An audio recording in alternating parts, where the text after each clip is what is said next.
Aku ada barang baik nak tunjuk kat korang. Yang mana baik tu aku tak pasti dia baik ataupun tak. Tapi bagi aku so far, yang murah tak semestinya tak bagus, dan yang mahal tak semestinya bagus. Tapi yang ni minyak semi sintetik brand Bold 1040, harga dia dalam RM42, RM43 termasuk kos shipping bagi dalam RM45.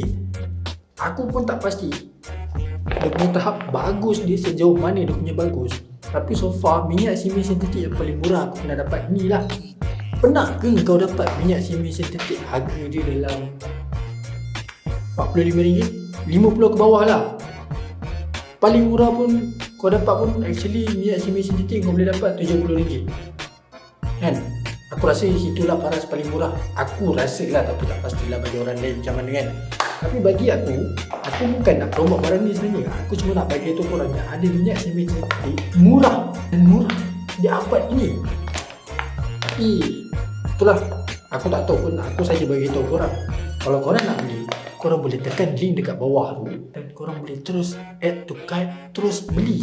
Jangan tunggu-tunggu lagi, dan kau akan dapat ni sebagai kau punya free gift. Ini adalah stiker.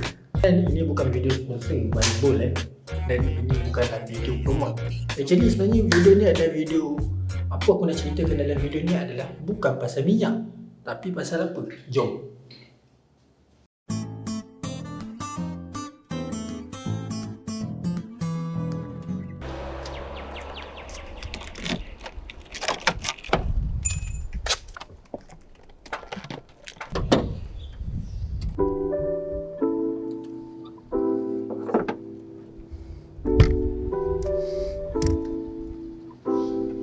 Oh, tak payah.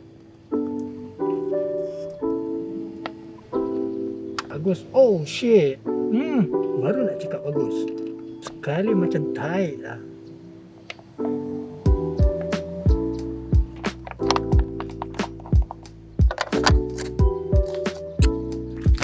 Kunci pun patah, Mat.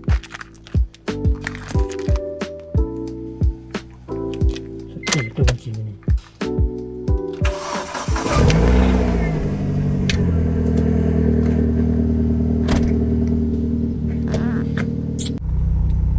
Panas, Mat. Panas.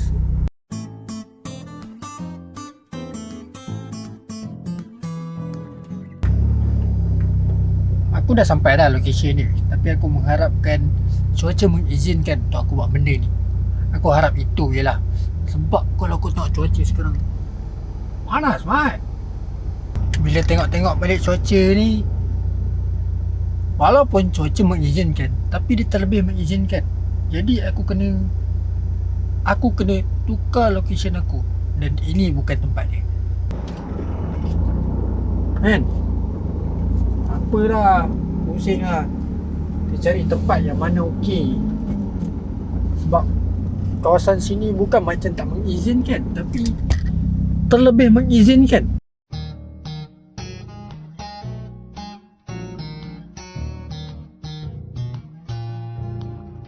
Ini adalah location terakhir aku, yang mana tadi panas tu. Apa yang aku nak bagi tahu korang sebenarnya bukan pasal minyak, tapi pasal cara macam mana kau nak beli kereta second hand. Macam aku bukan tak nak beli kereta baru. Aku nak beli kereta second hand sebab banyak benda aku boleh belajar.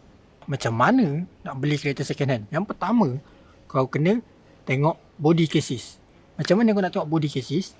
Sama ada kereta tu pernah accident ataupun tak. Sekejap.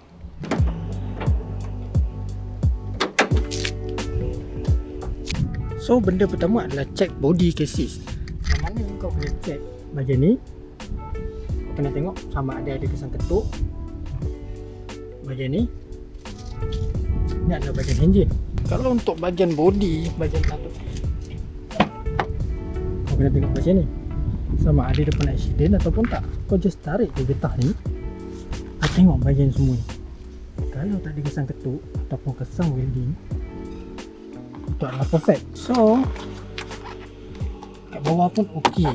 Biasanya orang akan tengoklah dekat bahagian tengah ni, tapi aku malas nak buka sebab aku dah pernah tengok dulu. Itu bahagian pintu. Kalau bahagian belakang pula, berat faham. kau kena tengok bahagian. Okey, kalau bahagian belakang, kau kena tengok bahagian belakang ni.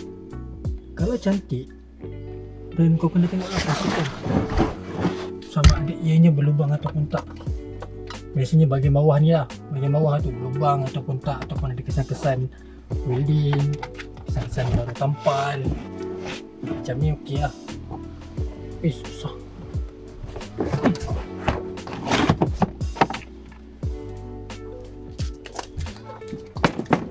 Biasanya bahagian belakang dia ada kesan, kalau tak accident pun, kalau kereta lama yang tahun 90 ke atas tu, biasanya bahagian tempat letak tayar spare tu mesti akan berlubang lah. Sebabnya dia dah lama, body dah reput. So kau kena tengok kat situ lah. Kebanyakannya kereta-kereta lama ni yang tahun 90 lebih, contoh Wira, Satria, ataupun sewaktu dengannya lah, masa waktu-waktu tahun 90 ke atas, kebanyakan kereta tu body dah kebanyakan dah reput. So belakang tu kemungkinan besar dia akan berlubang. Dan yang kedua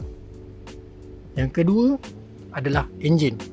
Enjin ni sebenarnya selepas kau check body, dia yang paling penting sekali sebenarnya adalah body chassis.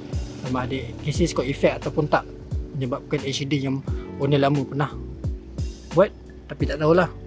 So yang kedua ni adalah enjin. Enjin, apa yang korang kena pastikan adalah leaking. Macam aku ada kesilapan dekat sini sebenarnya. Yang sepatutnya aku ada pantang, tapi aku terlanggar pantang.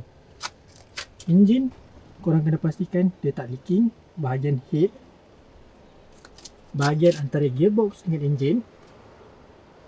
Kalau macam bahagian head, dia leaking macam mana? Kalau korang boleh nampak minyak kat situ, bahagian tu ada minyak kan. So maksudnya dekat sini ada berlakunya leaking. Aku dah hantar hari tu, masalahnya aku terlanggar pantang. Yang sepatutnya aku tak boleh bawa kereta lebih daripada maksimum lah 4000 RPM. Tapi aku terlanggar. Bila aku terlanggar, momen dia dah set tau kat situ. Aku pun tak expect. Aku geram sebab bila aku hantar kereta untuk buat balik top overhaul, tapi bila keluar kereta aku tak seperti yang aku expect. Yang maksudnya adalah benda-benda yang sepatutnya dia buat tapi dia tak buat. Yang keempat adalah wiring. Wiring ni penting tu. Macam mana kau nak check wiring? Wiring ni kau nak check senang je. Yang pertamanya dekat sini. Yang keduanya kau kena check lah bahagian sini, bahagian situ. Macam ni. Macam ni dah out lah. Macam tu. Mana? Asalnya owner lama dia buat, aku tak tahulah, dia buat bypass ke buat hanat lah dekat wiring ni. Male dengan male dia gantungkan macam tu je, dia tak lekat. So maksudnya dia macam, kereta aku ni masa aku ambil hampir overheat baik, disebabkan fan radiator aku tak hidup. Kadang-kadang owner lama dia suka buat bypass macam mana tau. Misal kata fuse ni dah putus, tapi dia pergi hantar bengkel ataupun dia buat sendiri secara bypass, dia akan selitkan wire ataupun cooper dekat sini. So dekat situ wiring dia macam touching tak touching, yang menyebabkan benda tu short. Part terakhir sekali yang paling penting, part terakhir ni bukan penting lah, dia tak penting mana pun. In case kalau kau ada duit, kau boleh tukar. Kalau benda tu problem, misal kata dah bunyi kruk, benda ni berkaitan dengan kau punya telinga. Kalau kau rasa macam telinga kau sakit dengar benda tu, kau memang dapat tukar. Apa benda itu adalah suspension. Suspension dia dari segi, suspension ni bukan sekadar absorber, tapi melibatkan barang bawah. Contohnya macam lower arm, link ataupun chamber ataupun sebagainya benda tu. Benda tu kalau nak pastikan dengan cara adalah kau kena bawa kereta tu, bawa tempat-tempat yang jalan-jalan puaka untuk kau dengarkan benda tu. So costing untuk suspension pula dekat situ tak mahal. Mahal tak mahal lah, dalam 1000 juga untuk suspension. In case kalau suspension kau ada problem. Apa aku nak bagi tahu, kalau kau nak beli kereta second, Contoh kalau kereta Satria, kereta Wira ataupun tahun-tahun 90 lebih ataupun kereta tahun Pro 2 tahun-tahun 2000 ke atas, korang boleh pastikan benda tu. Body chassis, engine, wiring dan juga suspension. Suspension ni adalah benda terakhir. Sebab suspension ni dia boleh menyebabkan kau accident, menyebabkan mana orang kata patah. Ada je, pernah je pasal benda-benda macam tu pernah berlaku accident. Jangan ambil remeh in case kalau benda tu dah orang kata dah critical. Kalau tak critical tak ada masalah.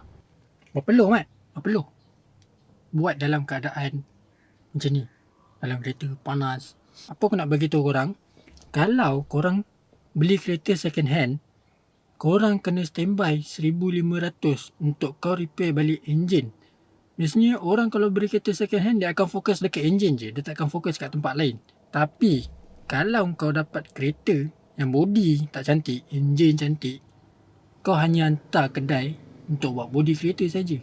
Dan dekat situ pun kos tak terlalu mahal. Biasa mahalnya dalam paling tinggi 1,500 juga. Anggaran kasar kau nak buat A to Z kereta second, contoh macam kereta Wira, kereta Satria ataupun kereta Pro 2, kancil.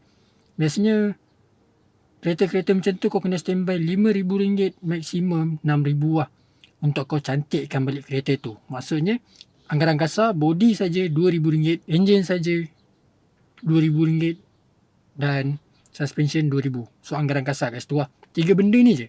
Biasanya orang ambil kereta, diorang akan pastikan benda pertama sekali yang diorang nak okey adalah gearbox. Gearbox ni kalau masalah, kalau manual tak mahal. Kalau auto boleh tahan lah harga dia.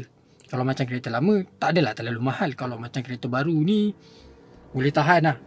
Anggaran kasar untuk kau menyantikkan dan menyedapkan balik kereta tu, macam kereta baru kau kena spend RM6,000. Ataupun kalau kau tahu masalah-masalah apa yang ada dekat kereta tu, mungkin tak mahal. Contoh macam engine leaking. Kalau dekat bahagian head sajalah, bahagian head saja kau pergi hantar kedai buat top overhaul, ambil kos dalam RM1,200 hingga ke RM1,500. Dan ada pantang larang dia juga selepas kau buat benda tu. Lepas kau dah siap kereta kau bahagian enjin, kau harap sangat korang tak langgar pantang larang dia tu, supaya korang dapat pakai kereta tu lama. Jangan jadi macam aku, langgar pantang larang. Tobat Mat. Peluh Mat. Kalau bahagian lower arm pula, lower arm ni biasanya kereta lama diorang tak tukar tau. Kalau kau dapat daripada owner lama yang ngam, yang A lah, yang dia dah tukar lower arm, kiri kanan, depan belakang, yang dia dah barang bawah semua one set dia dah tukar, cuma enjin je dia tak buat. Itu memang cantik. Sebab bahagian-bahagian barang bawah ni lah yang menyebabkan kereta kau akan merasa macam kereta baru. Serius doh. Kalau kau tak buat barang bawah ni, kau akan rasa kereta kau kereta lama lah. Kalau kau buat barang bawah, kau akan rasa kereta kau macam kereta baru. Include kalau kau tukar sekali mounting engine. Oh, masa tu aku cakap kau macam kereta baru kau bawa. Bunyi dia duduk-duduk. Dia tak bunyi kelepak-kelepak. Aku bunyi duduk-duduk. Dia bunyi tak kuat tau. Dia bunyi macam kereta baru keluar kedai. Macam tu lah bunyi dia. Itu kalau kau dapat owner lama yang macam ni. Yang paling penting sekali, sebelum kau buat keputusan untuk beli kereta second hand, kau kena pastikan yang pertama sekali adalah body chassis. Kalau pernah accident kereta tu, kau takkan dapat rasa kereta tu macam tak berapa nak cun lah orang kata. Biasanya mungkin kau tak dapat bezakan sebab kau tak pernah merasa alami tu. Tapi bila kau dah buat A to Z, kau mesti akan rasanya kereta tu tak berapa nak cun. Lepas tu bahagian bawah kereta tu ada tulang yang biasa diorang angkat by ram tu. Diorang angkat ram, diorang akan letak dekat bawah tulang tau, depan belakang. Kebanyakannya kereta lowered, bahagian tulang tu dia mesti akan kemat. Macam kereta aku ni lah. Aku tak boleh shoot benda tu sebab lowered, kereta aku lowered. Biasanya kereta-kereta lowered ni bahagian tulang dia akan kemat. Sebelum korang buat keputusan, korang kena check 4 benda ni. Kalau video ni rasa bermanfaat bagi korang jangan lupa like, subscribe dan share. Aku dah perlu ni buat video untuk korang ni. Walaupun video ni tak berapa nak 100% detail, tapi aku cuba sebab aku budak-budak baru nak belajar. Kau bayangkan banyak ni tisu aku pakai untuk lap peluh aku. Berkicap Mat, berkicap. Sumpah berkicap. Apa-apa, korang boleh tinggalkan komen untuk sebarang pertanyaan. Okay? Jangan lupa like, subscribe dan share kalau korang rasa video ni bermanfaat. Panas doh.